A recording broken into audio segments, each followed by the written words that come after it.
Hacemos esto, ahí estoy grabando, para los que no puedan entrar. Entonces, cuéntenme, ¿cuáles son los temas que van a entrar en el parcial?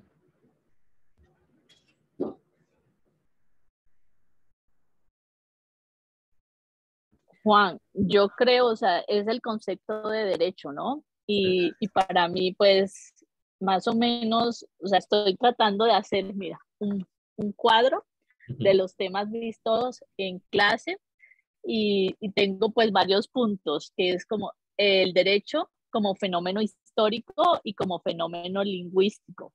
Y también pues esos se desprende que el fenómeno lingüístico es ambiguo, es vago y es emotivo. Y del concepto de derecho, pues tenemos muchas como ramificaciones, ¿no? Que es el objeto del derecho.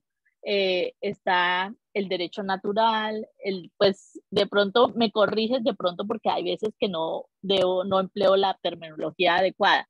El derecho positivo, está la territorialidad de la absoluta de la ley, el método empírico, y dentro de todo esto está un derecho como sistema normativo que pues las normas que tienen unas características como son la validez, la eficacia, la justicia, y dentro de estas normas se incluye, o sea, no tengo muy claro cómo sería, pero se deriva el positivismo ideológico, que significa que justicia es igual a validez y su naturalismo es validez es igual a justicia, que las normas son válidas por el hecho de ser justas. Y el realismo jurídico, que donde las normas deben ser válidas para ser eficaces. Entonces, no sé, pues de pronto sería, desde mi punto de vista, de pronto nos repasaras, pues si se puede, el concepto de validez, de eficacia, de justicia. Y hay una duda, pues que no sé si tenga yo, esté en lo correcto. ¿Cuál es la diferencia entre principios, normas y reglas? O sea, si los principios se relacionan con los valores y las reglas del trato social y moral, pero las normas están relacionadas con el ordenamiento jurídico y las reglas un tener que acompañado de sanción. Entonces, las reglas tienen un carácter predictivo y le dicen al juez que cómo castigar la conducta. Entonces, eso es como a veces como que a uno, a mí en mi caso, a veces se le arma a uno como una gran nube de muchos conceptos, pero no logra, o sea, como que aplicarle la diferencia y tener ese concepto muy claro. Y hay otra cosa también que me preocupa, pues otra que me parece hermosa, que es la justicia distributiva, conmutativa y la justicia equitativa, ¿no? Legal, justicia legal. Entonces, de acuerdo al concepto de Aristóteles, eso tiene unas implicaciones de acuerdo a los modos de gobierno que existan, ¿no? Y, y es muy interesante el tema, de acuerdo a la filosofía, ¿no? Sí. Bueno, tengo muchas ideas en la cabeza, Juan. Está bien, bueno, pero está muy bien. La idea es que las tengan y que poco a poco las vayamos relacionando un poco más. Juan, Dime. que bueno, yo creería que, bueno, lo que dice Claudia es muy útil, pero no podríamos hacerlo como desde una parte más enfocada a los conceptos que nos dio el profesor. O sea, porque él nos muestra, todo lo hace en base a unas diapositivas, entonces creo que sí, tú podrías tener acceso a esas diapositivas o yo te podría escribir por el chat exactamente cuáles son como los temas, podríamos estar como más enfocados para así, porque, o sea, tener como ideas claras en temas puntuales, porque él dijo que todos iba a trabajar desde ahí.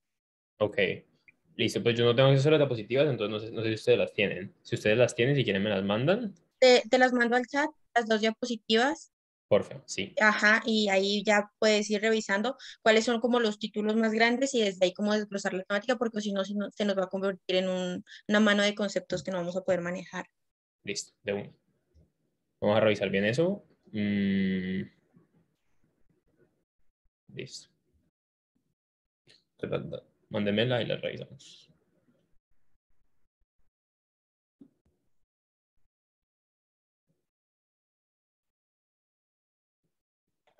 Bueno, ya te las envío al chat en un momento. Listo.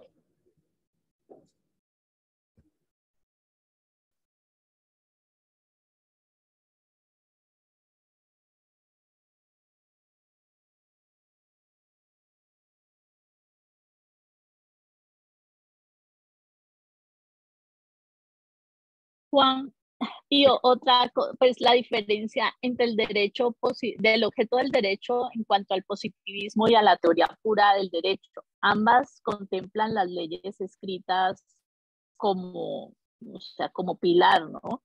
Pero ¿hay alguna diferencia?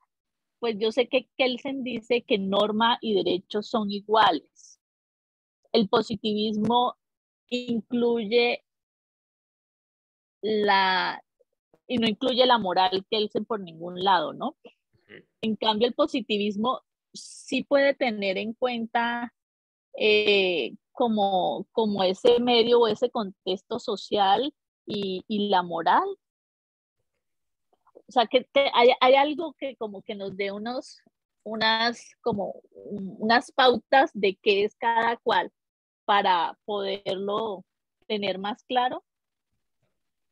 Ahí hay que hacer como la distinción entre los diferentes tipos de positivismo que existen. ¿Sí? Porque hay como diferentes corrientes positivistas y hay unas que son supremamente como exegéticas y súper radicales, como es la de Kelsen, que él excluye la moral en su totalidad. Sí, él dice como en el estudio del derecho nunca va a haber cabida a la moral porque la moral no es algo que podamos analizar en términos lógicos. Sí. Entonces, como no lo podemos analizar en términos lógicos, la justicia se sale de la ecuación y no me interesa estudiarla porque no, el conocimiento que yo pueda producir frente a eso no lo puedo, en realidad no puedo adquirir ninguna clase de conocimiento frente a él, porque la justicia en tanto que valor es netamente subjetiva, dice Kelsen. Entonces, por eso él saca la ecuación a la moral. No obstante, hay algunos positivismos que sí intentan integrar un poco más visiones históricas, que sí intentan integrar más como, no son tan reduccionistas como sí lo puede ser el derecho que propone, el positivismo que propone Kelsen. Entonces, da un momentico, ya te muestro una cosa.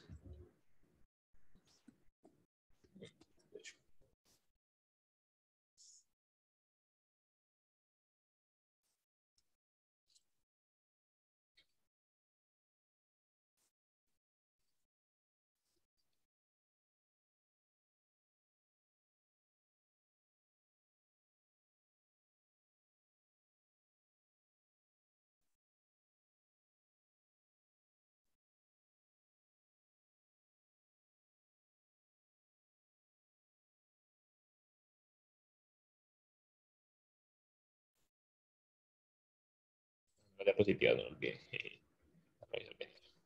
Ahí te envié las diapositivas. La primera que te envié que dice diapo 1, esa sí la terminamos por completo. Pero en la segunda, las que dice diapo 2, si no estoy mal, solo hicimos hasta la diapositiva 3. En la parte de justicia solo hasta la diapositiva 3 se estudió y ya dijo que eso pues era el parcial. Y las otras sí completas. ¿A dónde la mandaste? ¿Al chat? Sí, al del grupo. Creo que la envié, a ver, déjame ver si la envié al grupo correcto. Sí. No, mentira, no. No ha llegado, ¿cierto? No, que está mal, lo siento. No te preocupes, no te preocupes. Envié a uno. Ah, ya, ahí está. Esa dice diapo 1, esas las hicimos todas. Y en Listo. la de diapo 2, solo hasta la 3.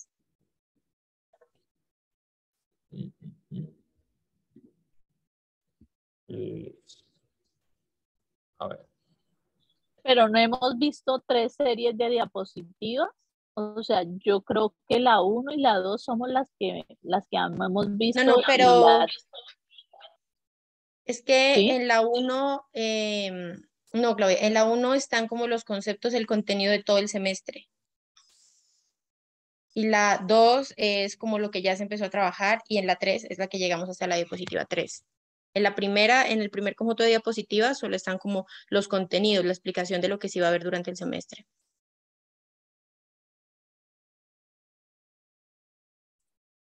Listo.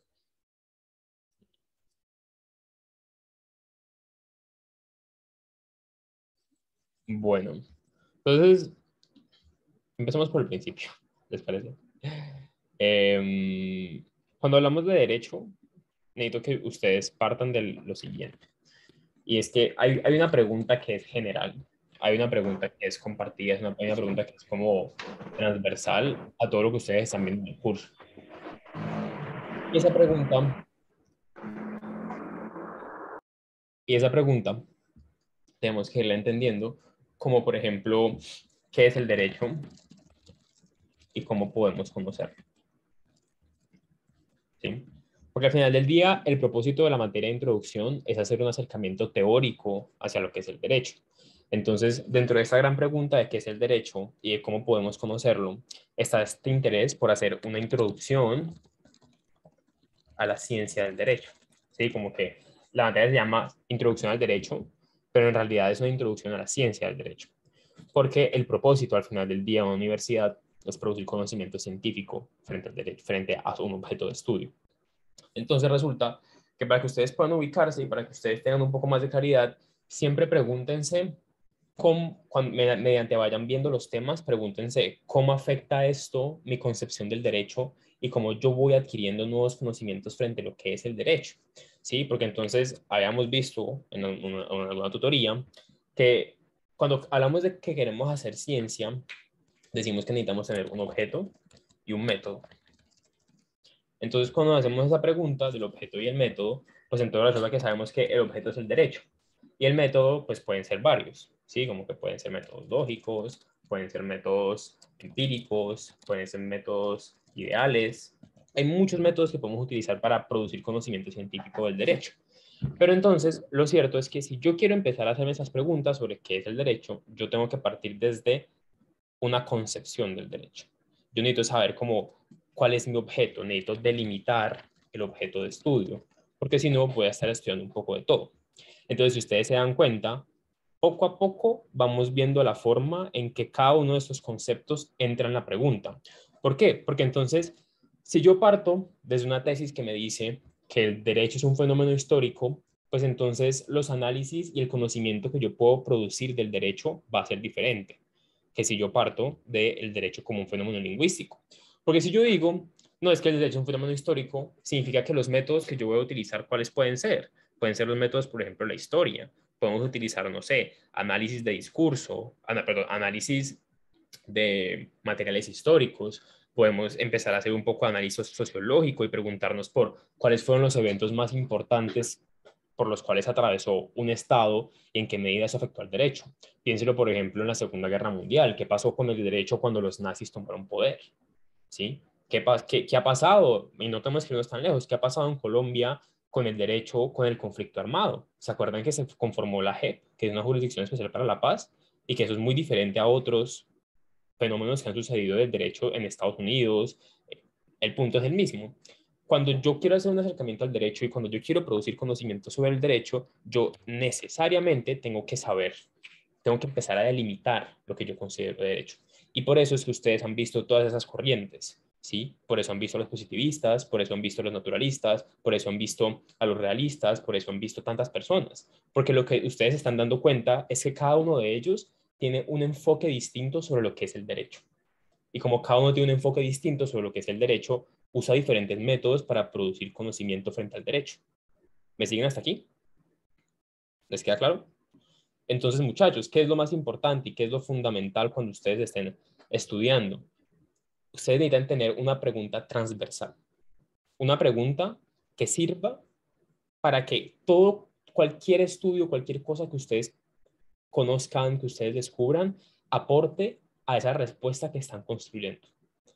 ¿Sí? Necesitan sí o sí tener esa claridad, porque si no, ustedes van a entender todo esto como asuntos desarticulados y no van a ver cómo afecta cuando hablamos de justicia, validez y eficacia a cómo afecta, y van a pensar que no tiene absolutamente nada que ver cuando hablamos de metodología empírica. ¿Sí? Como que ustedes van a decir como, pues, que tiene que ver una cosa con la otra, o sea, no veo ninguna relación. Y es muy importante que ustedes tengan la capacidad de empezar a formular esas relaciones entre los diferentes temas que han estado viendo. Entonces, una vez claro eso, ya sabemos que lo primero que vamos a hacer y lo primero que estamos intentando hacer, y por eso las lecturas han estado encaminadas a el concepto del derecho, la definición del derecho, la caracterización del derecho, y por eso la primera lectura de Hart habla de esas tres cuestiones, esas tres preguntas persistentes, esas cosas que siempre intentan contestarse cuando uno habla de derecho.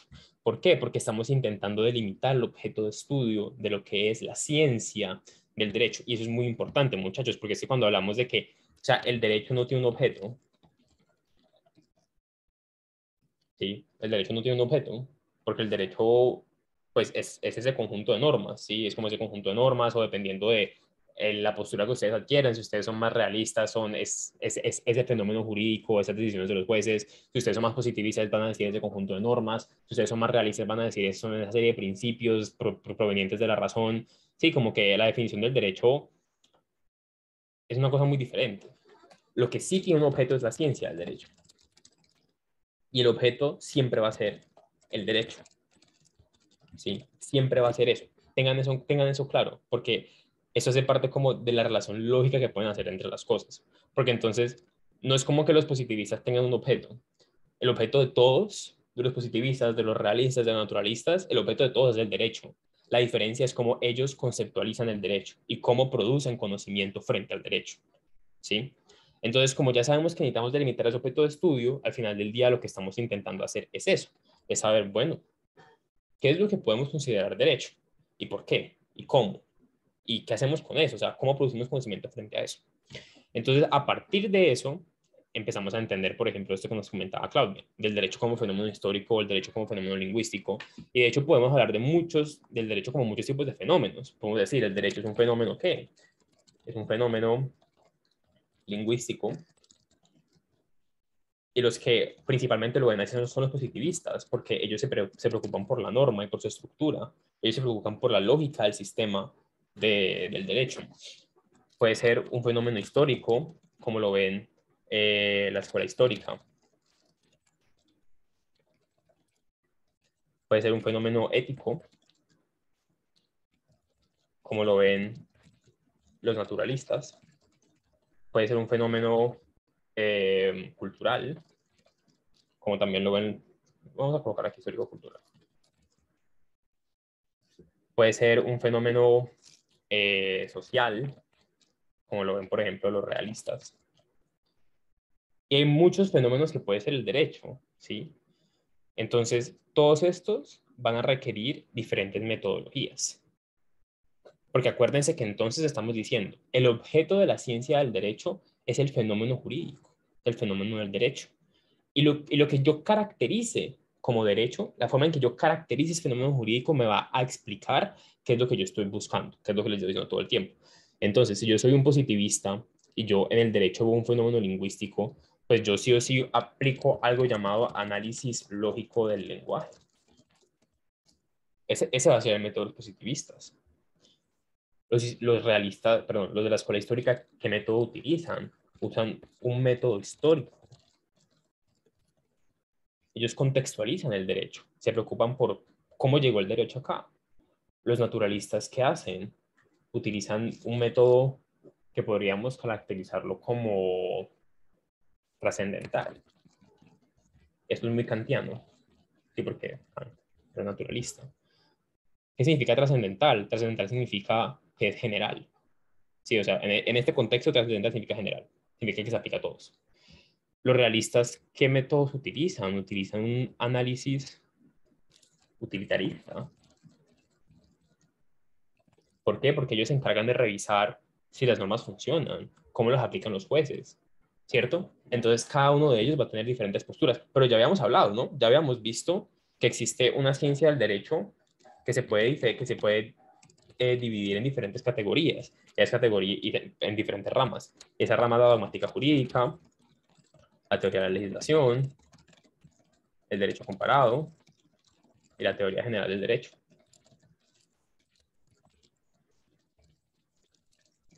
Esas son las ramas de la ciencia del derecho y cada una de ellas también adquiere una visión diferente de lo que es el derecho. Entonces, por ejemplo, el objeto de la dogmática jurídica es un conjunto de normas de un país, de un estado.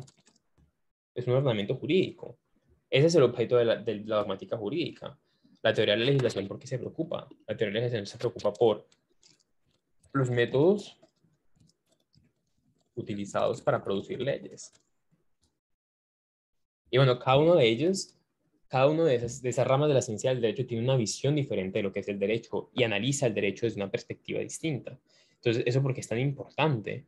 Porque es que es necesario pararnos desde una orilla, porque como el derecho es tan amplio, necesitamos sí o sí limitarlo, delimitarlo, saber qué es lo que estamos estudiando.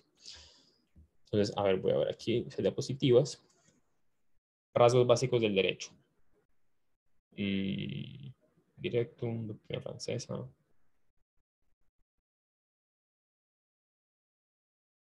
Ok. Método empírico. Los juristas de algunas contradicciones positivistas. Entonces, esas son como las diferentes formas en que podemos ir conceptualizando el derecho. Y así entendemos cada uno de estos, ¿no? O sea, entendemos que el concepto de derecho es supremamente amplio y que entonces va a depender de esas cosas para yo definir. Y entonces yo que les decía en otras tutorías, yo les decía, cuando hacemos ciencia del derecho estamos haciendo algo muy interesante. Y es que estamos viendo el derecho como una pelotica que podemos dividir en partes. ¿Sí? Porque entonces resulta que hablamos, hablamos de que esta pelotica que es el derecho, toda esta pelota es el derecho, la podemos dividir en tres. La dimensión fáctica, la dimensión normativa, la dimensión axiológica. Y fíjense que no es coincidencia que sean tres, porque entonces, si ustedes se dan cuenta, ustedes están familiarizados con el positivismo jurídico, el naturalismo, el justnaturalismo jurídico, el realismo jurídico y también con el historicismo jurídico. Resulta que cada una de estas corrientes del derecho están haciendo algo muy concreto y es enfocar su mirada a una de esas dimensiones del derecho. Entonces, por ejemplo, los positivistas enfocan la mirada a la dimensión normativa.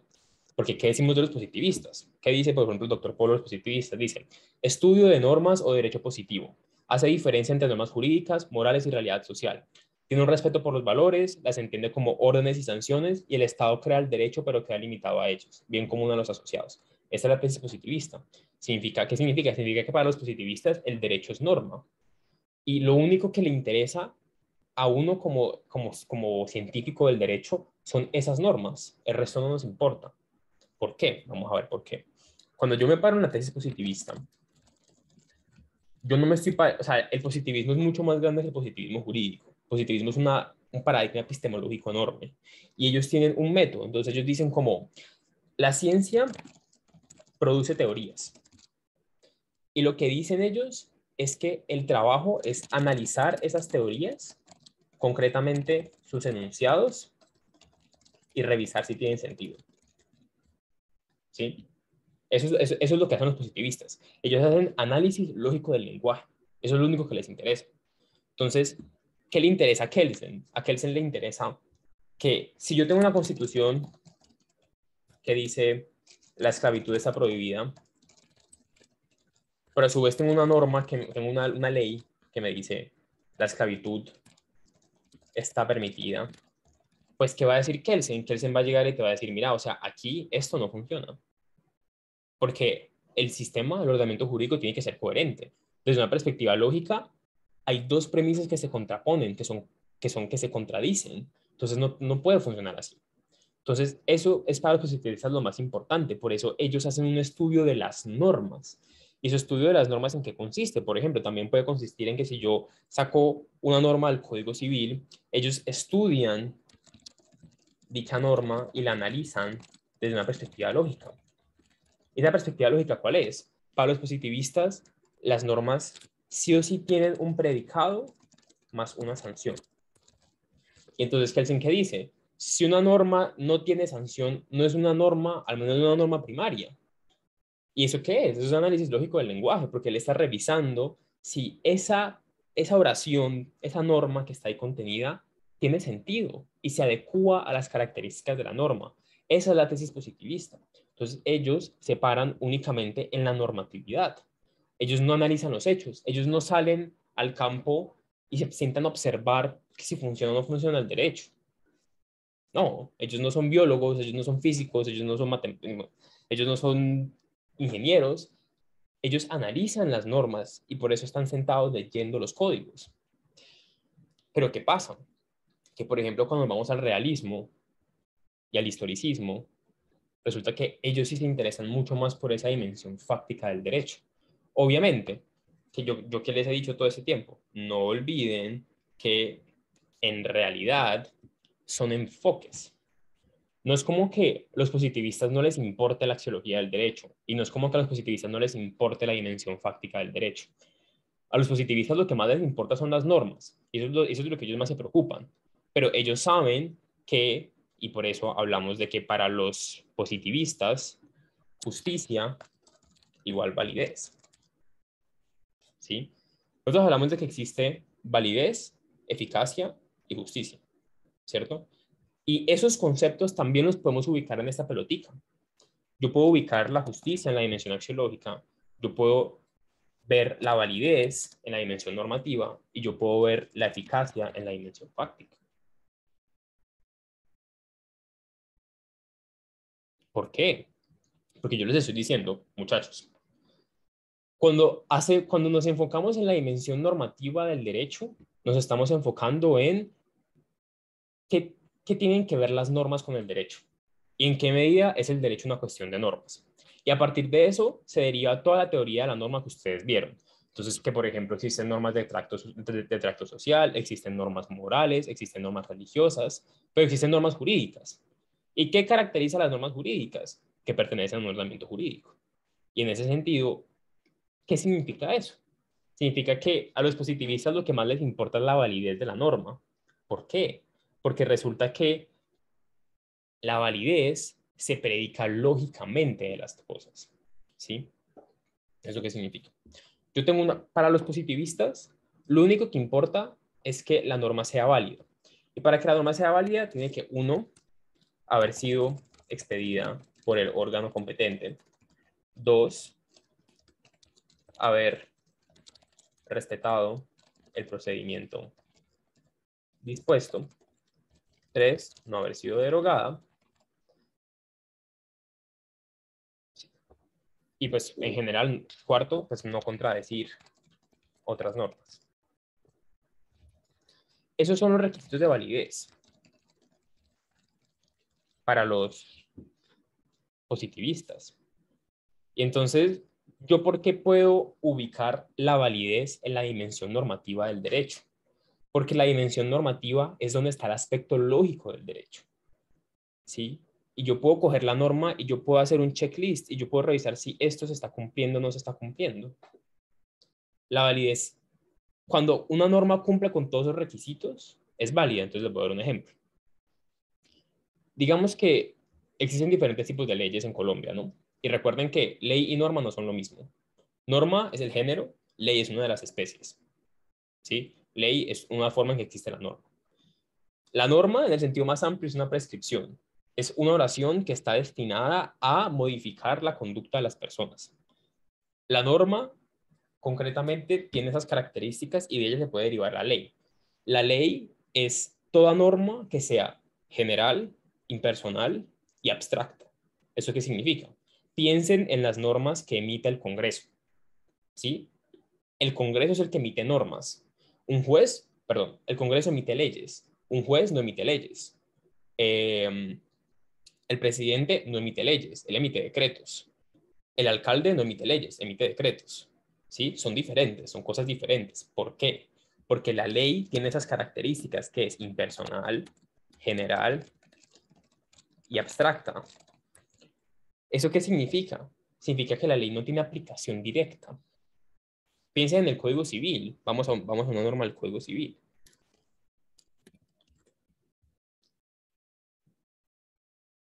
Si yo voy al Código Civil, ¿a mí qué me sale en el artículo 100? Me sale esto. Herederos presuntos del desaparecido. Fíjense esto. Me sale eso.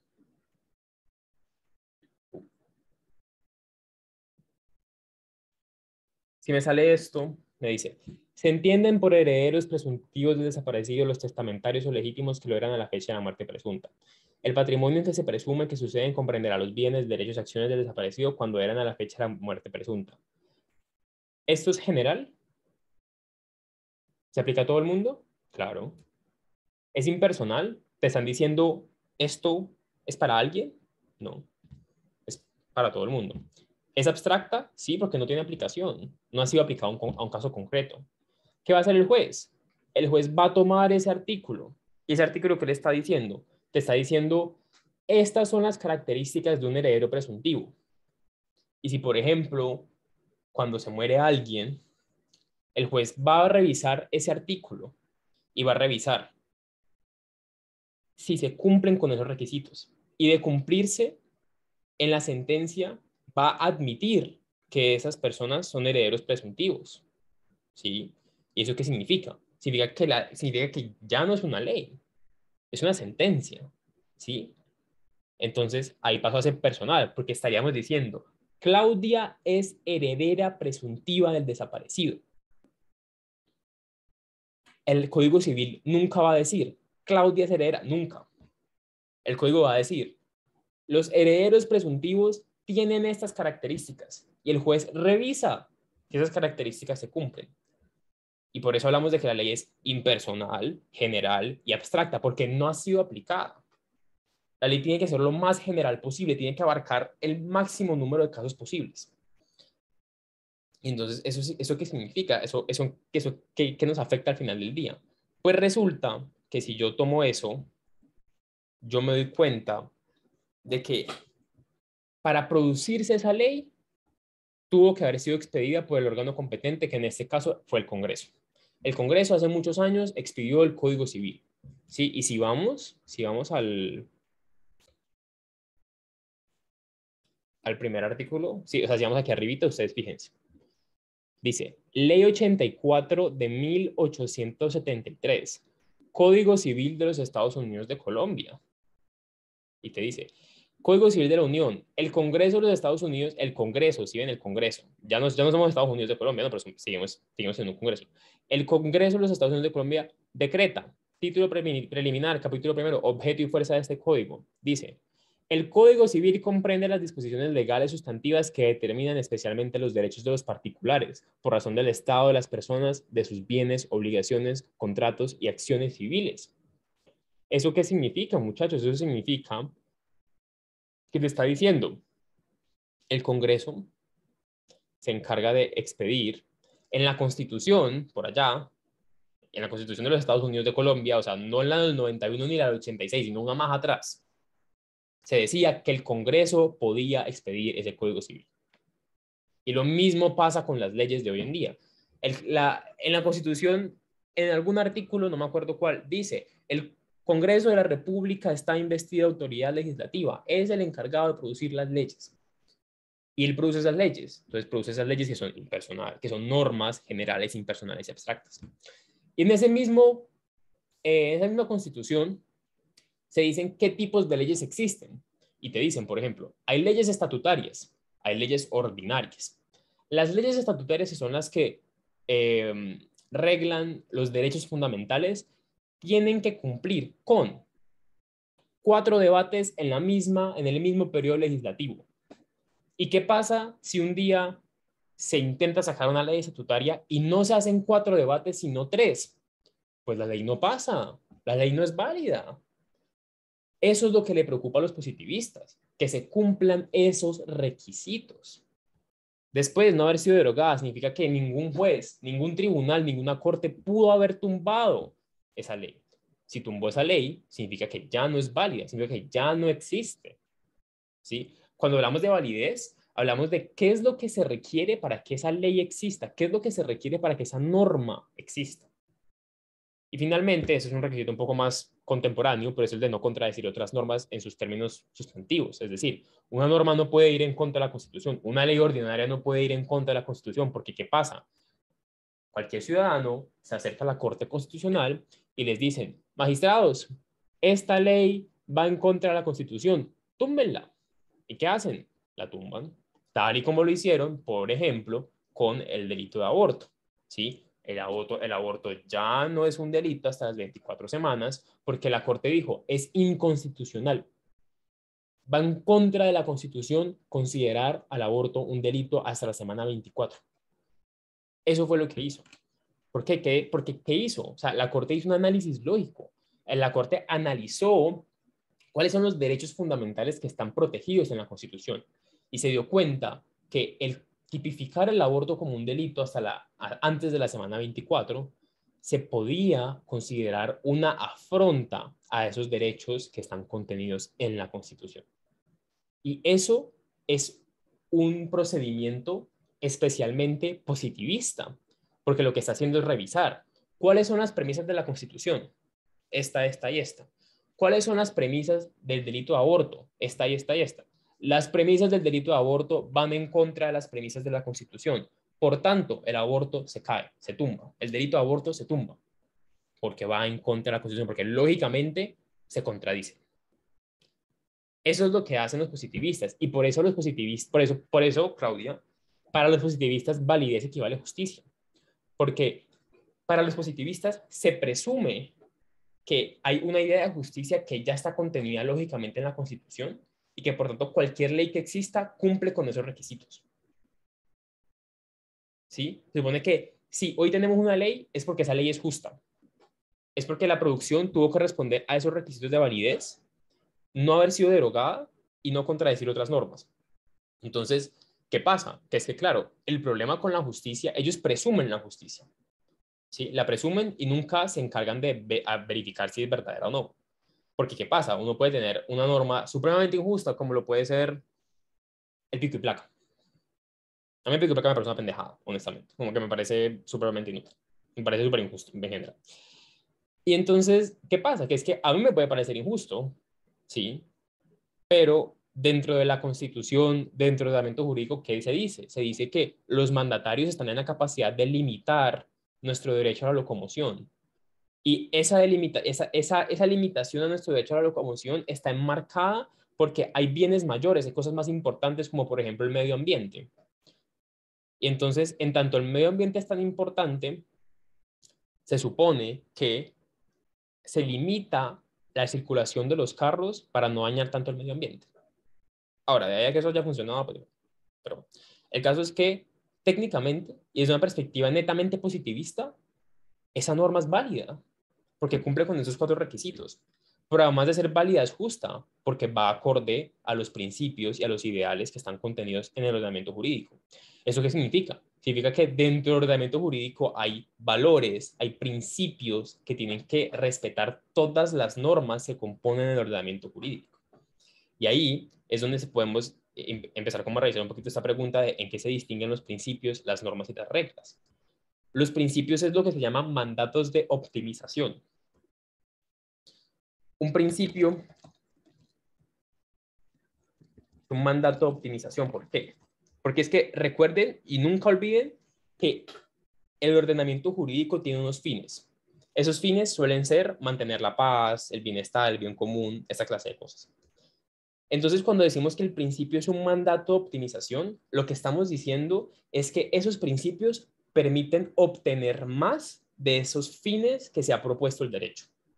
Entonces, por ejemplo, por medio del principio del debido proceso, se obtiene más justicia, porque se respetan las prerrogativas, porque se respeta la dignidad humana, porque se respeta el derecho a defenderse, porque se respeta el derecho a ser oído, porque se respeta el derecho a tener un abogado. Eso permite que se cree más justicia, permite que se cree más legalidad. Eso es un principio. El principio tiene esa finalidad, busca eso, crear más de una cosa. Entonces, entre más ustedes analicen los principios, piensen, por ejemplo, en el principio de buena fe. El principio de buena fe, ¿qué nos está trayendo extra? Nos está trayendo confianza. Nos está diciendo, si el derecho no presume la mala fe, ¿por qué ustedes deberían andar por la vida presumiendo la mala fe?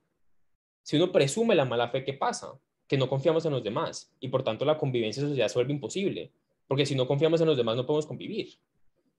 Entonces, el derecho que permite la convivencia en sociedad construye este principio de buena fe para optimizar la manera en que funciona el derecho. Y cuando optimiza la manera en que funciona el derecho, obtenemos más del fin del derecho, que es que la convivencia social. ¿Cierto? Entonces, esos principios enmarcan la actividad del ordenamiento jurídico. Y entonces, ¿qué hacen las normas? Pues las normas contienen las disposiciones sobre qué hacer y qué no hacer. Obviamente hay distintos tipos de normas, ¿no? Hay normas definitorias, hay normas que solamente se encargan de marcar, no sé, términos, cosas por el estilo. Hay muchos tipos de normas. Entonces, cuando hablamos de eso, decimos que las normas contienen esas disposiciones sobre qué puedo hacer y qué no hacer. Y las normas tienen una finalidad siempre, y que las finalidades de las normas suelen ser las mismas finalidades del ordenamiento jurídico, a grosso modo. ¿Sí? Entonces, eso significa que hay un elemento además que tenemos que tener en cuenta, y son los fines. ¿Sí? Entonces, son los fines. ¿Cuáles son los fines del derecho? ¿Sí? Entonces, una vez sabemos cuáles son los fines del derecho, podemos sacar los principios, porque esos principios nos van a decir cómo obtener más y mejor los fines que ya nos propusimos. Una vez tenemos los principios, vamos a tener las normas, porque las normas nos van a decir qué hacer y qué no hacer. Y finalmente las reglas. La palabra reglas no se utiliza en términos jurídicos. En términos jurídicos solo hablamos de normas, porque las reglas se hablan más bien como... a ver cómo lo explico. Las reglas suelen ser más entendidas como en términos técnicos. Entonces, por ejemplo, Claudia, que es arquitecta, ella sabe que, por ejemplo, hay unas reglas para construir. Sí, hay unas reglas del suelo. Esas son reglas. Sí, como que te dicen, hazlo así, hazlo así. Por ejemplo, piensen en las reglas del ajedrez. El ajedrez tiene reglas, no normas. ¿Sí? Porque lo que busca es encaminar la actividad. Las normas son mucho más amplias que eso. Hay una definición mucho más exacta en este librito. No sé dónde está. Si les soy honesto.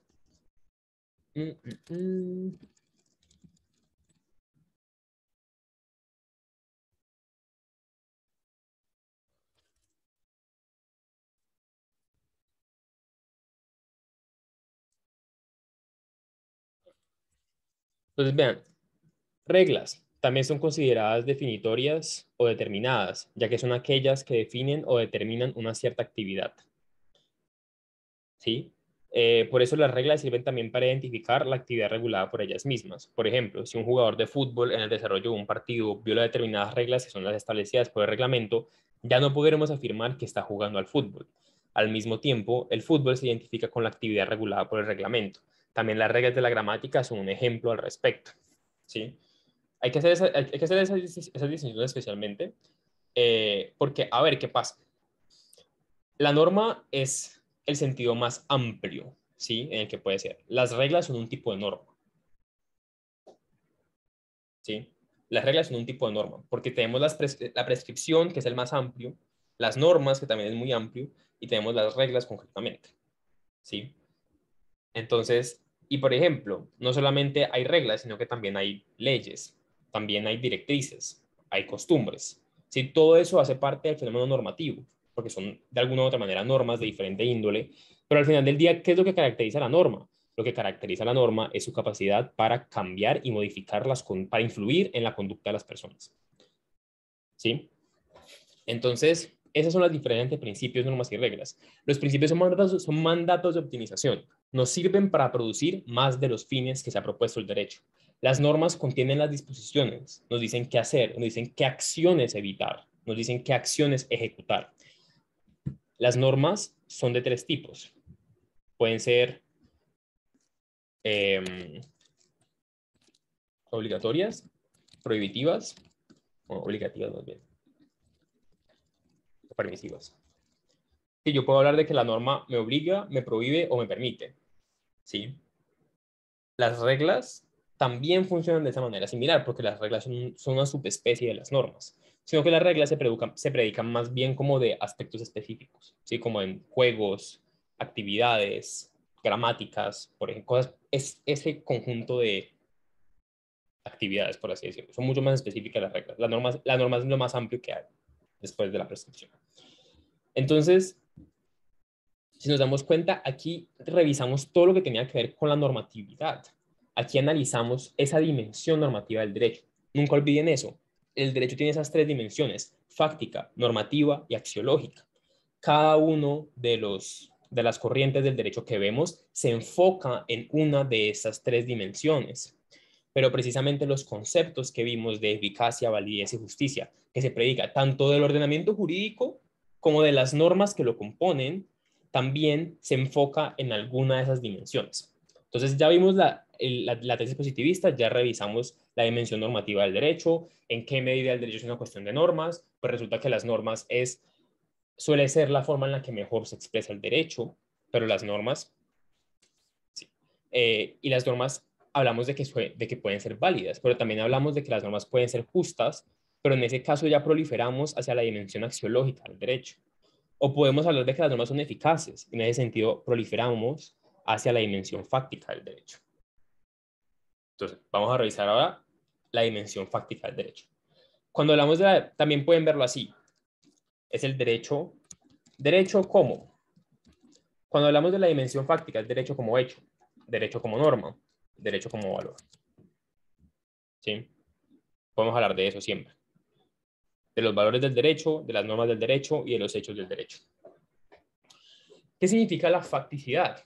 Viene de fact, viene de hecho. Hablamos de que el derecho en tanto fenómeno social, cultural, tiene efectos, tiene incidencia en la realidad. Hay gente que se va a la cárcel, hay gente que le cortan los servicios públicos, hay gente que compra una casa, y todo eso es la dimensión fáctica del derecho, porque el derecho cambia la realidad, permite que sucedan cosas en la realidad. Entonces, cuando hablamos del derecho como hecho, hablamos de eso. Y sobre esto podemos ver, ya sea la tesis realista. Los realistas, ¿quiénes eran? Recuerden, hay realismo escandinavo y realismo y realismo americano. Pero en general, ¿ellos por qué se preocupan? Ellos dicen, el derecho son los jueces, es la actividad judicial.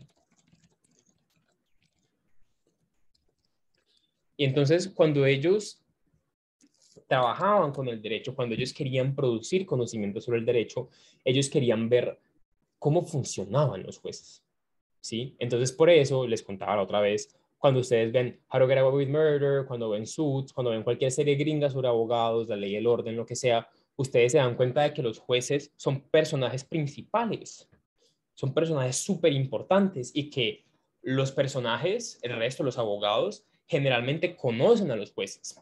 Porque, por ejemplo, si ustedes leen, por ejemplo, a Duncan Kennedy,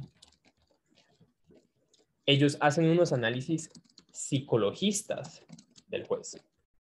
Y eso era labor de los abogados. ¿Por qué? Porque ellos tenían que saber qué puedo hacer para que el juez falle a mi favor. Porque los realistas, ¿qué decían? Los realistas decían, los positivistas con su análisis normativo del derecho no sacan nada para los abogados. No producen nada. Como que de nada les sirve a los abogados ese poco de cosas de los positivistas. Y los naturalistas con sus cuentos que la filosofía, la metafísica y la ética, pues tampoco sacan nada. Entonces los realistas se cansaron, se mamaron. Ellos dijeron, no más, no puedo más con esos discursos, estamos cansados, eso no sirve absolutamente nada. Donde vemos el derecho y donde genuinamente vemos que el derecho funciona es en las decisiones de los jueces. Porque al final del día, cuando un juez decide algo, ese algo sucede. Si un juez escribe, Catherine se va 8 años a la cárcel, Catherine se va 8 años a la cárcel. Cuando entonces ellos dijeron, eso es lo que más nos interesa. Aquí es donde más podemos ver el derecho, porque vemos su dimensión fáctica, su dimensión tangible. Vemos cómo el derecho modifica y cambia la realidad. Entonces ellos se preocuparon muchísimo por el juez, porque para ellos el juez era el que más hacía que el derecho existiera. Porque si no hay jueces para aplicar las leyes, pues las leyes se quedan en el aire, ¿sí o no? ¿De qué sirve la ley si no hay quien la aplique? Entonces ellos decían eso. En ese sentido, el derecho era eso, la actividad judicial. Entonces, los abogados se preocupaban mucho por qué puedo hacer para que el juez falle a mi favor. Y por eso ustedes ven en las series que les mencioné, que ellos son como, no, es que me tocó con el juez Bondi, fatal, porque es que ese juez es súper progresista y este caso es de aborto. Entonces, sí, entonces como que se ponen a analizar ese poco de cosas y tienen que modificar su discurso con base en eso, porque para ellos los jueces no son imparciales. Los jueces tienen una cantidad de sesgos propios que les van a hacer fallar de una manera u otra. Entonces ellos dicen, si mi juez es pro aborto, pues yo no puedo llegar ahí con una narrativa antiaborto. Voy a llevarlas de perder. Entonces, si me tocó eso, pues ¿cómo lo cambio? ¿Cómo lo modifico? Esos ejemplos se ven más que todo con el tema de las farmacias. Pues bueno, en la serie siempre tiene que ver con eso. No sé si han visto The Good Wife, brutal esa serie, véansela, es espectacular. Pero ella, en uno de esos capítulos, es como que ella está defendiendo a un magnate de las farmacias. Sí, como de esos laboratorios que hacen medicina. Y eso es un raterío ni el hijo de madre. O sea, como que de verdad tener que pagar por medicamentos es francamente absurdo. Como que absurdo tener que pagar por vivir. Pero bueno. Entonces, en esos casos que hay tanto movimiento, que hay tantas cosas turbias de por medio, ellos van donde un juez.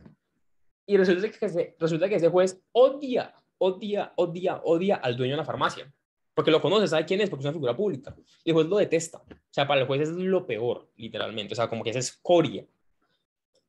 Y entonces, Alicia, que le toca llevar el caso y que le toca representar al dueño de la farmacia, ella sabe que lleva las de perder. Ella lo sabe. Entonces, ¿qué hace? Ella modifica su caso, modifica su perspectiva, modifica su narrativa para decir, sí, este man es bien paila lo que hace, pero mira, salva vidas. Sí, todo bien, tenerlo en cuenta. ¿Por qué? Porque sabe que el juez toma la decisión y que su decisión, hay muchos factores que pueden cambiar la decisión del juez. Si tiene hijos, va a ser una persona más comprensiva, según ellos. Si es una jueza, va a tomar decisiones distintas a un juez hombre. Si es una persona negra, el juez va a ser va a pensar diferente. Entonces, el realismo tiene en cuenta todas esas cosas, por eso es realista, porque dice, no podemos pensar que el juez es este juez Herculio que es perfecto, que está por allá en las nubes y que observa todo de manera imparcial y es súper claro y es súper objetivo. Ellos dicen, eso no existe. Entonces, para ellos, ese es el derecho como hecho. El derecho se ve realmente cuando el derecho se aplica. Y esos son los realistas. Para los realistas lo que más importa es la eficacia, porque ellos dicen, como que de qué sirve una norma que no se aplica, porque si la norma no se aplica se queda ahí en la estratosfera, ¿sí? Entonces por eso las normas tienen que ser aplicadas, pero entonces hay dos concepciones de eficacia, puede ser eficacia aplicativa o puede ser eficacia de que se tenga en cuenta la norma para actuar. Entonces una norma que te dice no fumar en espacios públicos y todo el mundo fuma en espacios públicos, es ineficaz desde la segunda perspectiva, porque al final del día, si esa norma contiene una sanción, pensemos, por ejemplo, concretamente, eh, normas de tránsito. Últimamente he tenido una suerte con los carros, les cuento, o sea, me pusieron 3 multas por la técnico-mecánica, ayer me quedé varado, no, o sea, fatal, unos días tenazas. Y entonces, ¿qué pasa? Pensemos en la norma de la técnico-mecánica. ¿La norma de la técnico-mecánica es eficaz? No, realmente no lo es, porque hay mucha gente que anda sin técnico-mecánica. Pero ¿es eficaz en cuál sentido? En el sentido de que hay fotomultas. Y si la fotomulta te coge, te aplican la norma. ¿O no? Están esas dos dimensiones de la eficacia. Entonces, ¿la norma es eficaz desde la perspectiva de que ha sido incorporada al pensamiento de los ciudadanos? No, no lo es. Porque uno simplemente puede evitar las fotomultas y ya. Evita las calles, piden fotomulta y listo. Uno puede andar sin técnico mecánico. Es efectiva desde el sentido de que cuando alguien no cumple la norma, se le impone la sanción, tampoco, porque es perfectamente evitable. Y de ahí a que un policía de tránsito te pare y te pida técnico-mecánica, pues eso pues es ser muy salado, sí, como que eso es ser muy salado, literalmente, y el resto. Entonces, están esas dos dimensiones de la eficacia. Y para los realistas, validez equivale a eficacia.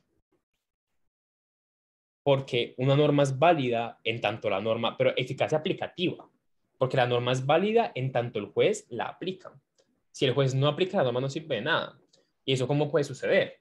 Puede suceder, digamos, en el caso de las normas penales, que muchas veces uno puede tener, por ejemplo, el delito del aborto, pero el delito de aborto casi nunca se aplica, porque hay un montón de causales, bueno, eso es mentira, ¿no? Se pone un ejemplo, pero el delito de aborto se aplica un montón, pero, hay causales dentro del derecho penal que permiten exculpar la responsabilidad. Entonces, si hay tantas causales de exculpación de la responsabilidad, pues al final del día la norma no es aplicada. Entonces la norma no es eficaz. Y eso para los realistas es que la norma no existe. Si nadie la aplica, pues no existe. No es válida. Y por otro lado, otra corriente que ve el derecho y que analiza el derecho en su dimensión fáctica es el historicismo. En la escuela histórica, ¿de qué se encarga? La escuela histórica dice, pues mira, o sea, el derecho, en tanto fenómeno social, tiene unas razones de ser. Y como tiene unas razones de ser, pues es importante analizarlo y reconocer que el derecho es hoy, o sea, lo que vemos del derecho hoy es producto del pasado, es producto de la historia en la cual ha funcionado el derecho. Entonces, por eso el derecho alemán es muy diferente al derecho colombiano y el derecho colombiano es muy diferente al derecho, pero por ejemplo, revisen las similitudes que hay entre el derecho español y el derecho colombiano. Pues claro, fuimos conquistados. Revisen las similitudes que hay entre el derecho inglés y el derecho australiano. Claro, los conquistaron. Entonces, la escuela histórica que dice, hay que tener en cuenta esos hechos históricos para analizar el derecho. Y el enfoque que hacemos, el enfoque que hace la escuela histórica es eso. Es decir, mira, pues es que el derecho es así por tal, tal y tal razón. Y por último, tenemos a los naturalistas. La tesis, a ver, vamos a ver qué tiene el profesor aquí, pues.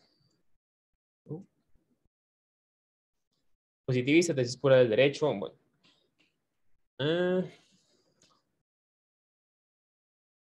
Ok. Según el doctor Polo, pues, sí, pues también es cierto. Lo digo como si estuviera la tesis naturalista se enfoca en los valores en la persona humana porque presume que el derecho existe para los seres humanos, pero también presume que hay como unas ideas universales de justicia, hay unas ideas universales de lo que está bien y lo que está mal. Entonces, el derecho no es más que una manifestación de esas leyes universales, por eso es natural, ¿sí? Porque se presume que está en la naturaleza, ¿sí? Y se presume, y para los naturalistas, cualquier persona podría haber llegado a eso, si se sienta a pensar lo suficiente. Obviamente es súper complicado, porque pues nos damos cuenta de que pues, no sucede tanto. Pero ellos sí dicen como hay una serie de valores universales y por eso, precisamente, cuando hablaron de justicia y cuando Claudia habló de justicia conmutativa y de justicia distributiva, pues precisamente vemos eso, ¿sí? Entonces, a ver, no olvidemos lo que les dije en un principio. Preguntémonos, ¿por qué estamos viendo justicia distributiva? Entonces, hagan la ramificación. Estamos viendo justicia distributiva y justicia conmutativa porque estamos intentando describir o delimitar el derecho para poder producir ciencia del derecho. Y en ese ejercicio delimitativo nos hemos centrado en la dimensión axiológica del derecho. Y una corriente de científicos jurídicos que se centraron en la dimensión axiológica del derecho son los naturalistas.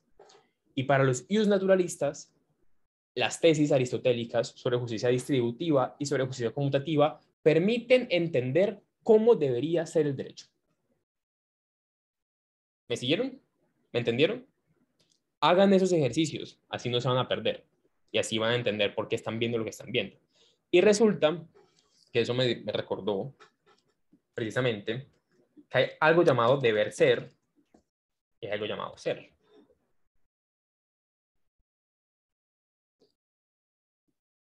El deber ser es propio a los naturalistas. Aunque, bueno, eso también hay que revisarlo, ¿no? Porque hay naturalistas ontológicos y hay naturalistas deontológicos. Entonces, esa distinción es súper importante. Pero esta distinción entre el ser y el deber ser, ¿qué implica? Hay algunas escuelas que te dicen, esto debería ser el derecho. Y ese es objeto de estudio. Lo estudian desde la perspectiva de lo que debería ser el derecho. Y hay otras escuelas que analizan el derecho desde lo que el derecho es. Y, por ejemplo, dentro de las escuelas que analizan el derecho como lo que el derecho es, está la escuela positivista, porque para ellos el derecho es norma y solo se preocupan por las normas. No se preocupan por cómo deberían ser las normas, sino cómo son las normas. Y revisan si tienen sentido o no, si son lógicas o no. Para los naturalistas ontológicos, si no estoy mal, el deber ser es lo que importa, ¿sí? Y el derecho debe ser una manifestación de ese deber ser. Entonces hay una equiparación entre el deber ser y el ser. Sí, como que lo que está haciendo el derecho es lo que debería ser. Pero los naturalistas deontológicos dicen el derecho es, pero no necesariamente lo que debería ser. Sí, entonces vamos a esquematizar un poco eso porque obviamente está súper enredado. Entonces tenemos las tesis ius naturalistas. Ius naturalistas.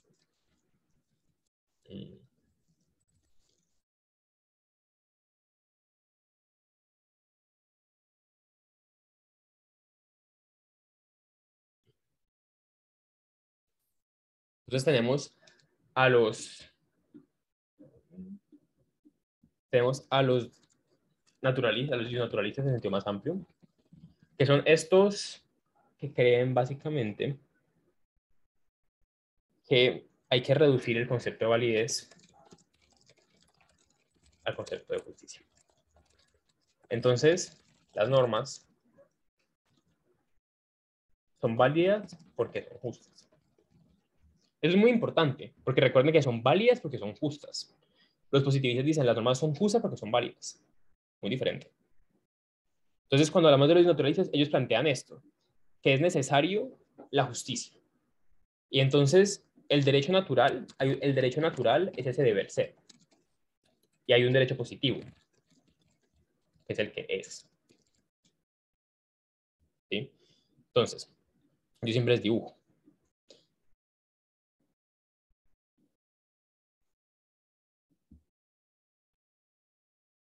Yo les digo, para los naturalistas hay un derecho natural que está por allá en las nubes.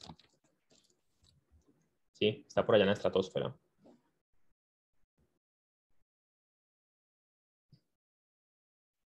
El derecho natural está por allá, lejos, lejos.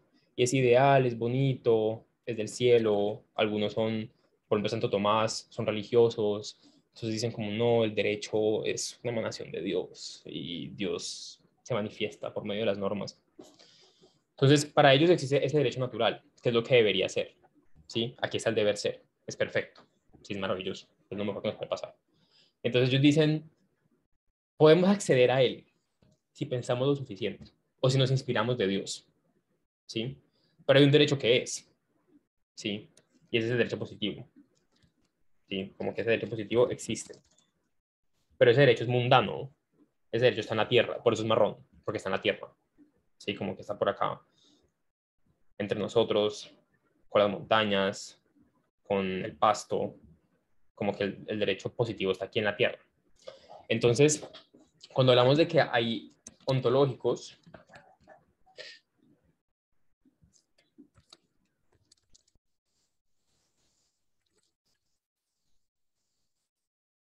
según ellos, ¿qué pasa? Según ellos, el derecho positivo es el derecho natural. O debe ser más bien. Y para los naturalistas deontológicos, bueno, pues,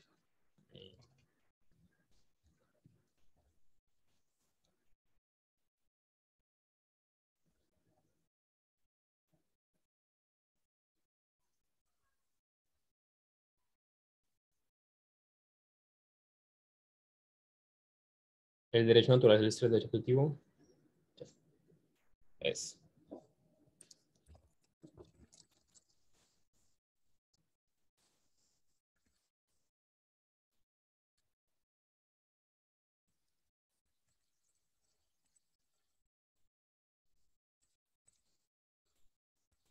Entonces, ¿qué pasa? Cuando yo me paro en la tesis ius naturalista, ¿yo qué estoy haciendo? Yo te estoy diciendo, esto se contrapone. ¿Sí? Como que el derecho natural está acá. Hay un derecho positivo. Y ese derecho positivo está ahí. ¿Sí? Como que el derecho positivo equivale al derecho natural. El derecho natural lo manifiesta. ¿Sí? Existe. Pero cuando nos paramos desde la perspectiva deontológica, estamos diciendo, el derecho natural es el deber ser del derecho positivo. O sea, el derecho positivo debe mirar hacia el derecho natural e intentar adecuarse a él. Desde los naturales ontológicos, eso ya una vez el derecho existe, ya pasa. Entonces, ¿qué pasa? Por ejemplo, la tesis naturaleza ontológica se parece mucho a la tesis positivista. Porque, ¿qué está diciendo? Apenas el derecho surge a la luz, apenas el derecho se positiviza, Su ser, su esencia es de derecho natural. El asunto es que se presume que el derecho natural es justo. ¿Sí? Y ahí vienen como las ideas de justicia conmutativa, distributiva, equitatividad, bla, bla, bla. Esas son las tesis naturalistas. ¿Las entendieron? ¿Todos?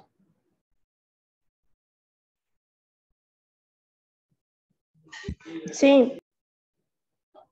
Perfecto. Entonces, ya vimos entonces, los naturalistas están por acá abajo en la dimensión axiológica, los positivistas están por acá arriba en la dimensión, que están acá, en el medio de la dimensión normativa, y ya vemos a los fácticos que están por acá. Entonces, si ven cómo hemos ido hilando todos los conceptos para reconocer cuál es cada uno de ellos y cómo entenderlos en un sentido mucho más amplio. Este diagrama les va a resumir la materia, literal. Como que eso es todo lo que ustedes, o sea, no es todo, ¿no? Pero es como lo más importante. Entonces, precisamente, lo que fuimos viendo acá es que lo que tenemos aquí, se llaman posturas reduccionistas. ¿Por qué? Porque reducen los conceptos de eficacia, de validez y de justicia el uno al otro. ¿Sí? Entonces vamos a ver en conclusión, vamos a ver bien cada uno de ellos. Tenemos la eficacia, tenemos la validez, tenemos la justicia. El más fácil es la validez, que la norma exista. La eficacia, la norma sirve, lo que entendamos por servir. Y la norma es justa, lo que entendamos por justicia, ¿no? Porque al final del día como que depende de muchas cosas. Entonces, ¿qué nos dice la lectura frente a esto? Nos dice, estos tres conceptos se pueden utilizar para analizar tanto ordenamientos jurídicos como normas en temas. Ordenamientos jurídicos más normas. Entonces, ¿qué nos dice? Las normas, todos esos conceptos son independientes, conceptualmente el uno del otro. Entonces, la validez es independiente de la justicia y la justicia es independiente de la eficacia. Eso dice Peces Barba.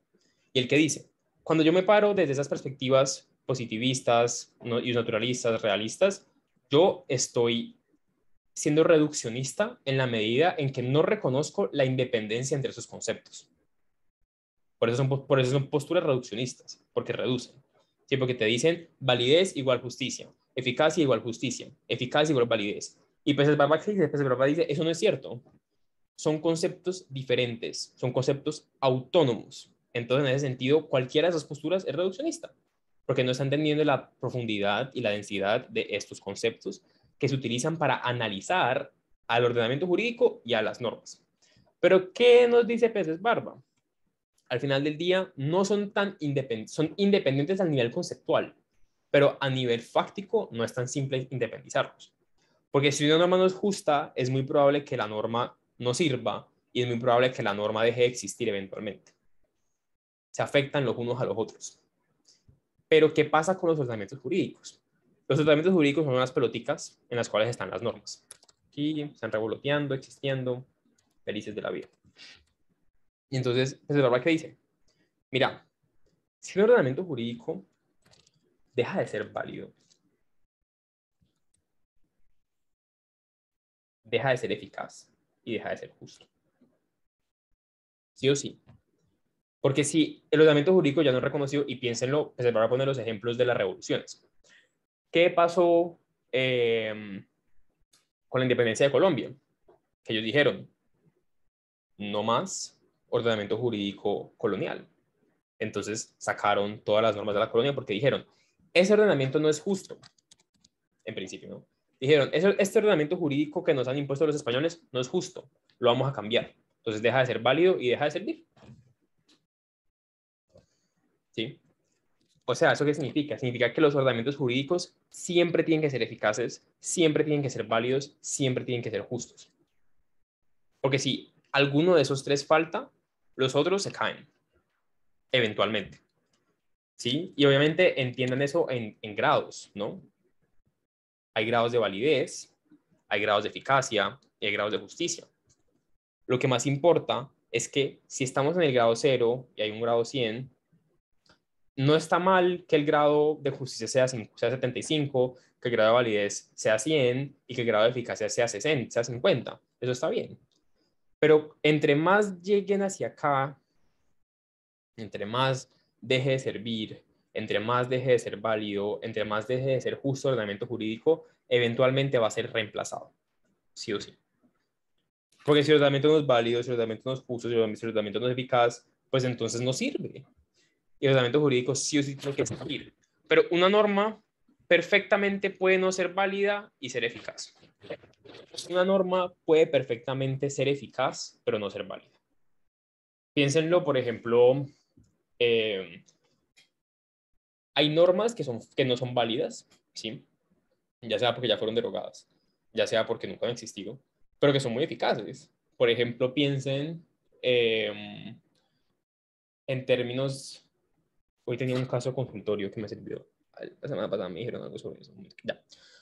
Una norma que es falsa, sí, que ni siquiera es válida, ni siquiera existe, es que, es que los padres se pueden exonerar de los alimentos. Eso no es verdad. No se puede. De ninguna forma se pueden. O sea, la única forma que se pueden exonerar es porque están muertos. Literalmente. De razón no pueden. Entonces, esa norma es muy eficaz porque hay mucha gente que la cree y entonces no reciben alimentos. ¿Sí? Pero esa norma no es válida. Y mucho menos es justa. Pero con todo eso sirve. Ah, no es aplicada por los tribunales, no. ¿Es jurídica siquiera? No realmente, porque para que una norma sea jurídica tiene que ser válida sí o sí. Pero sirve, ¿sí o no? Entonces, pero ¿qué otro? Por ejemplo, el tema de lo que les decía de tecnomecánica. Esa norma no es muy eficaz que digamos. Si somos honestos, no lo es. Pero la norma es válida, sí. La norma es justa, sí. Entonces no importa que el grado de eficacia de la norma sea bajo. Si ella sigue existiendo, sigue ahí. Y, por ejemplo, piensen en los delitos. Por ejemplo, como hasta el 2000, como hasta el 2000, la homosexualidad era un delito en Colombia. Un delito. O sea, te mandan a la cárcel. ¿Y esa norma era justa? No. ¿Pero era eficaz? Sí. ¿Y era válida? También. Y dejó de ser válida hace poco, literalmente hace 22 años. Entonces, es complicado porque, claro, las normas sí tienen esa independencia mucho más marcada. Los ordenamientos jurídicos no. Entonces, esos conceptos de eficacia, validez y justicia son explicados así de la manera más simple. Entonces, claro, existen conceptos de justicia. Entonces está la justicia distributiva y la justicia conmutativa. La justicia distributiva, ¿cuál es? Se distribuye. Simple, ¿no? O sea, como hay que dar a todos lo suyo. ¿Sí? Hay que distribuir la riqueza. Todos construimos riqueza, tenemos que dárselas a los que lo necesitan conforme a lo que necesitan. La justicia conmutativa, ¿qué te dice? La justicia conmutativa te dice, hay que darle a las personas conforme hagan. ¿Sí? Entonces, si tú trabajaste más, tienes derecho a más. Entonces no se distribuye, sino que se conmuta. O sea, hay conmutatividad. Yo te presto, tú me prestas. Yo te doy, tú me doy. Yo te doy, tú me das. Esas son como las dos decisiones entre justicia contributiva y entre justicia conmutativa y justicia distributiva. ¿Y justicia legal qué es? Qué gran pregunta. O sea, es una pregunta. Cuando hablamos de justicia legal, es súper interesante, porque es que resulta que nosotros podemos hablar de que el ordenamiento jurídico tiene una concepción de justicia. Y si ustedes van a las sentencias de la Corte Constitucional, les van a decir, es que existe la función jurisdiccional, que le pertenece a la rama judicial. Y la función de la rama judicial es impartir justicia. Y cuando uno analiza la Corte, ¿qué le dicen a uno sobre la justicia? Te dicen la justicia es resolver conflictos, conforme a lo prescrito en el ordenamiento jurídico. Entonces, esta es la justicia legal. Eso es lo que legalmente se entiende como justicia. Resolver conflictos conforme a lo prescrito en el ordenamiento jurídico. Pero ¿qué pasa? Que esa perspectiva pues es sumamente restrictiva. Porque entonces nos está diciendo, cuando yo resuelvo un conflicto, no estoy haciendo justicia. Cuando yo resuelvo por ejemplo, digamos, Claudia y yo peleamos un día. Y peleamos y yo le digo, digamos que yo le robé el termo a Claudia. Y ella se dio cuenta. Y entonces Yo le digo, ve, Claudia, perdóname, Tom, yo sé que estuvo mal, pero mira, te regalo este libro a cambio. Y Claudia me dice, listo, dale. Eso no es justicia legal, porque no resolvimos el hurto conforme a lo prescrito. Según la ley, lo justo habría sido que yo me fuera a la cárcel, o en su defecto que le hubiese devuelto el termo. ¿Sí? Eso es lo que la ley hubiese dicho que es justo.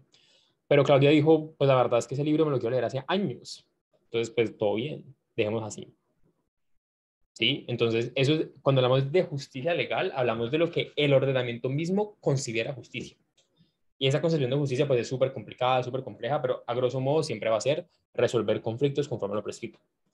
¿Es eso justo? Realmente, pues eso es lo que, y precisamente por esa pregunta es que los positivistas se rinden, ¿sí? Los positivistas dicen como, mira, o sea, cualquier, eso es súper denso porque no lo voy a confundir. Pero los positivistas dicen como yo no puedo hacer esos análisis de las normas. Si yo no puedo decir si la norma es justa conforme a la justicia aristotélica, conforme, o sea, yo no puedo decir si es verdaderamente justa, yo solo puedo decir si es justa legalmente. Punto.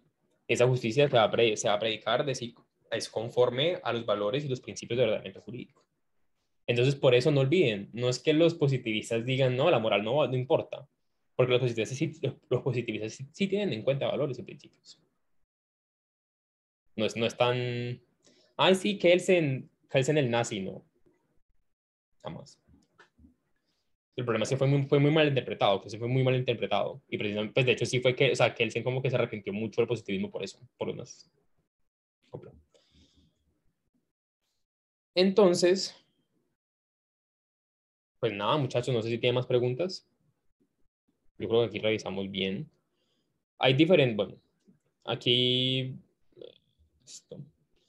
Hay diferentes posturas. Hay como más, Bulligan, Ross, tesis sociológicas, realidad social.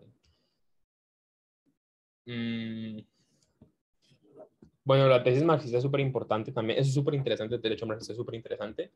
Ellos plantean el derecho como una herramienta de la clase dominante. Entonces, lo que ellos dicen es que el derecho sirve para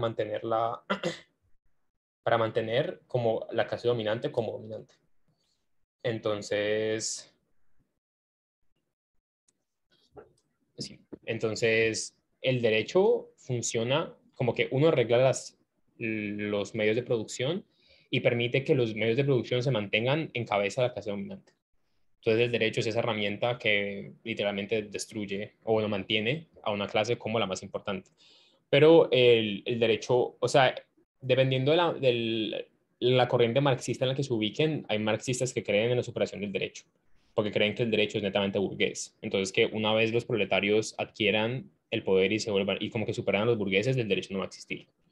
Eso es como un poquito de marxismo anárquico, pero bueno, no creo que haya tan profundo. Positivismo rechaza al naturalismo, claro, porque es que para los marxistas el derecho solamente es ese aparato, sí, solo es esa herramienta.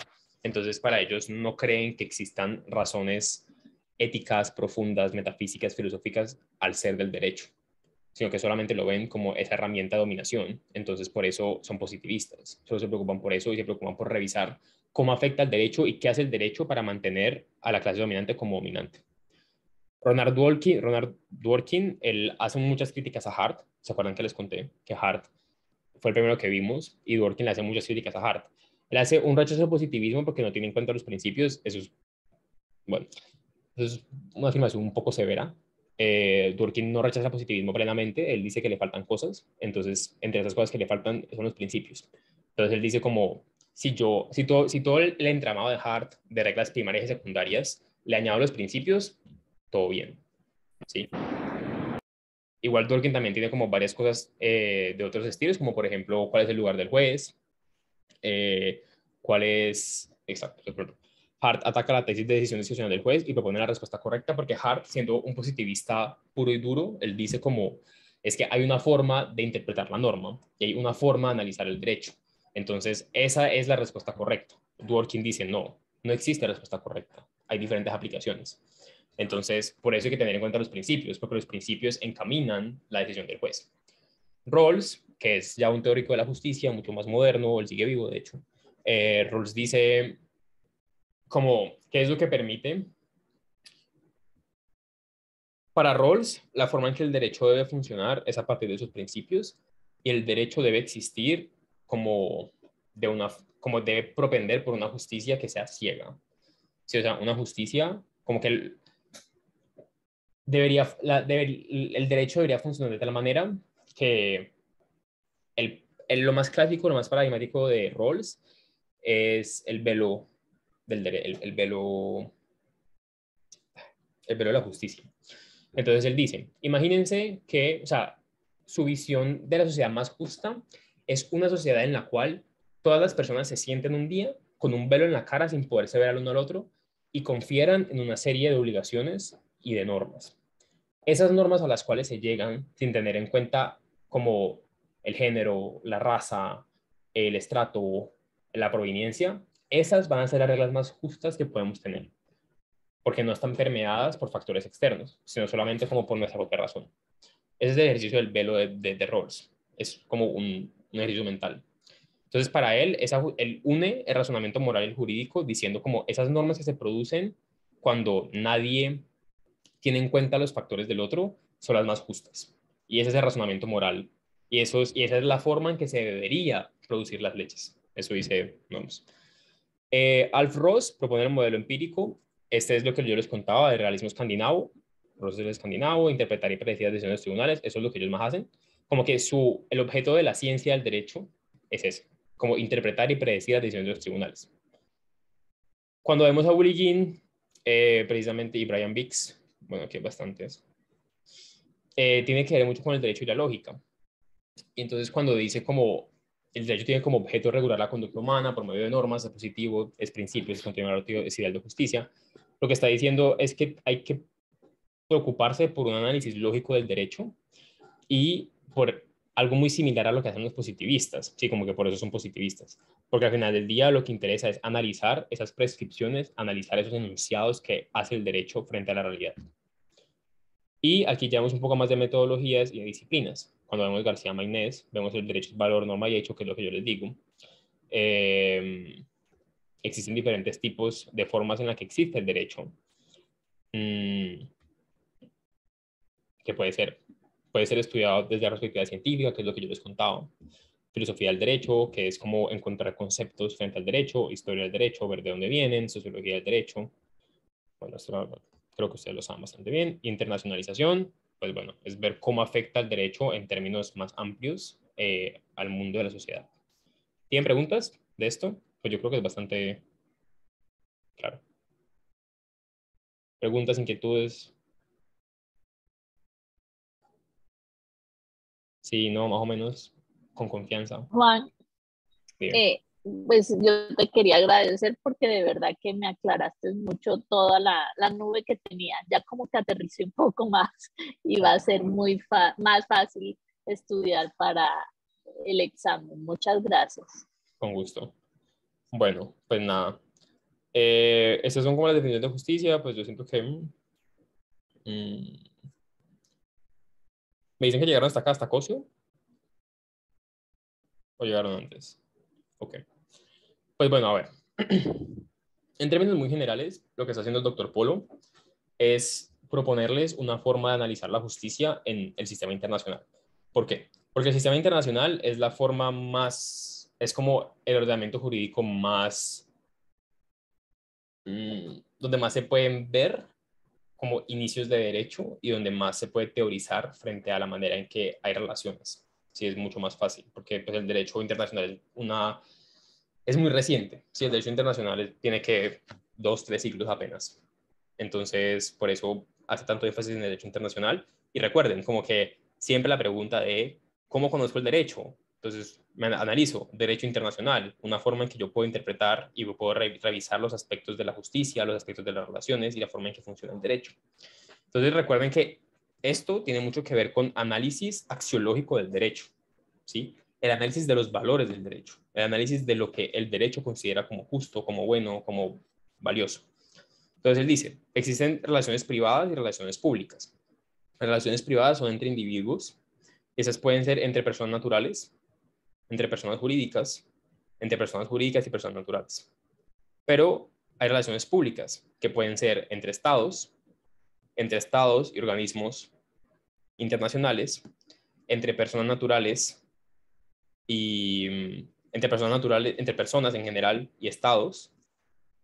Y de hecho, aquí podríamos también integrar que hay relaciones entre personas y organizaciones internacionales, como por ejemplo, no sé, la OEA, ¿sí? O el tribuno, o por ejemplo la CIDH, porque la CIDH como Comisión Internacional Interamericana de Derechos Humanos también trata con personas en específico y trata con personas porque resuelve casos. Entonces también podríamos ver.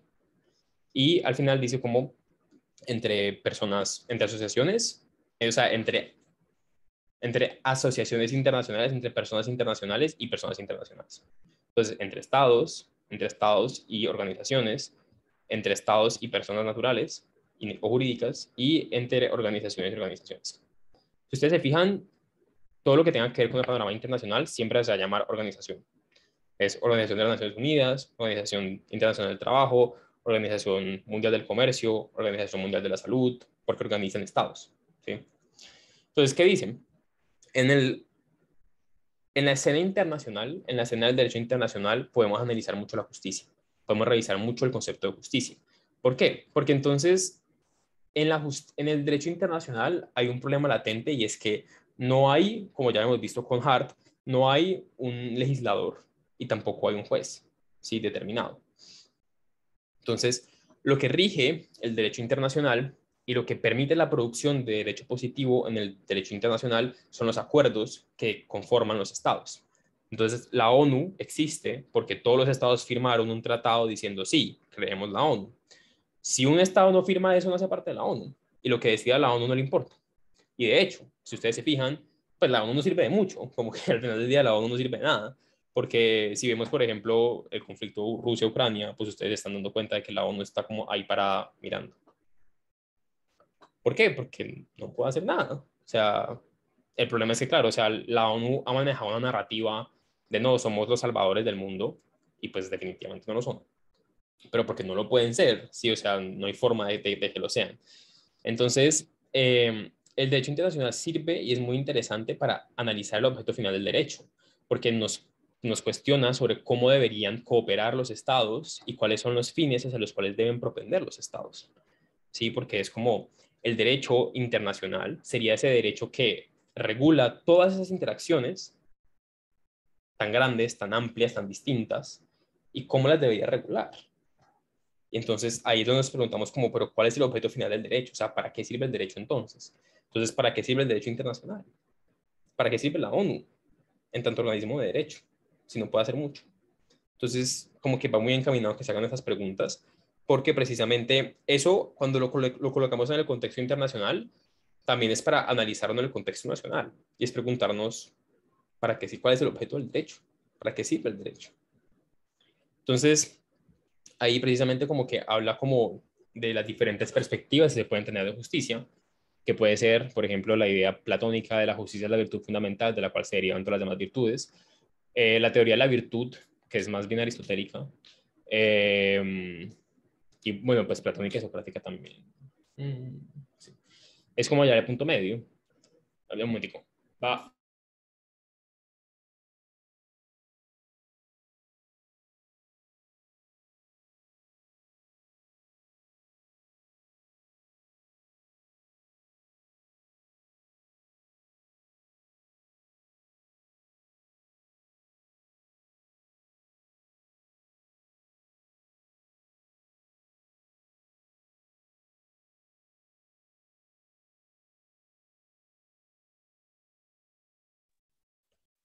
Entonces, lo que propone el doctor Polo pues, son diferentes perspectivas de lo que puede ser la justicia. Y bueno, la justicia siempre está relacionada con la virtud siendo esta idea como hallar el punto medio. Piénsenlo así, o sea, la teoría de la virtud siempre es como, ¿cuál es el punto medio entre dos extremos? Entonces, una cosa, la valentía es el punto medio entre ser temerario y ser cobarde. Y ese punto medio es virtud. Sí, porque ser temerario, ¿qué es? Ser temerario es medírselo a todo, hacer todo sin pensar dos veces en cómo te puede afectar. Y ser cobarde es nunca tomar luchas. Entonces, el valiente escoge sus luchas y las lucha bien, ¿sí? Eso es lo que dice. Entonces, como que la justicia es lo que permite, o sea, como que a partir de la justicia, una persona justa es una persona con virtudes, una persona virtuosa. Entonces, esa teoría de la justicia, ¿para qué sirve? Sirve precisamente para analizar el derecho y revisar, por ejemplo. Porque es que esa teoría de la virtud, ¿por qué es tan importante? Porque la idea de armonía, la idea de equilibrio es preponderante en el concepto. Un momentico.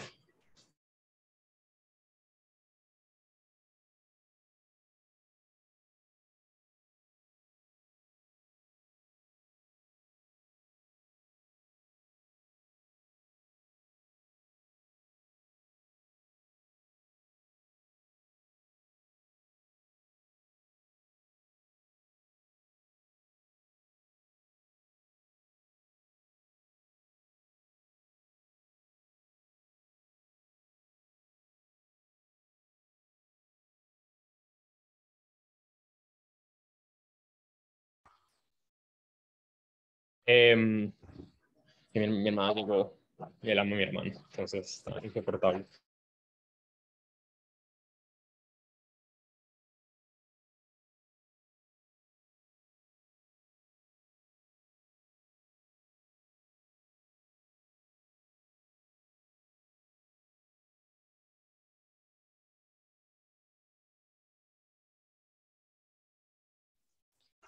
Entonces, después de eso, las tendencias filosóficas consideran la justicia como armonía, proporcionalidad e igualdad. Entonces, cuando ustedes analizan eso, pues se dan cuenta de que muchas veces se propende en el derecho internacional por ser equitativos, por hallar el punto medio, por evitar los extremos y así. Y así surge la justicia distributiva, emparejadora, conmutativa y judicial. Juan, ¿y cuál sería la emparejadora?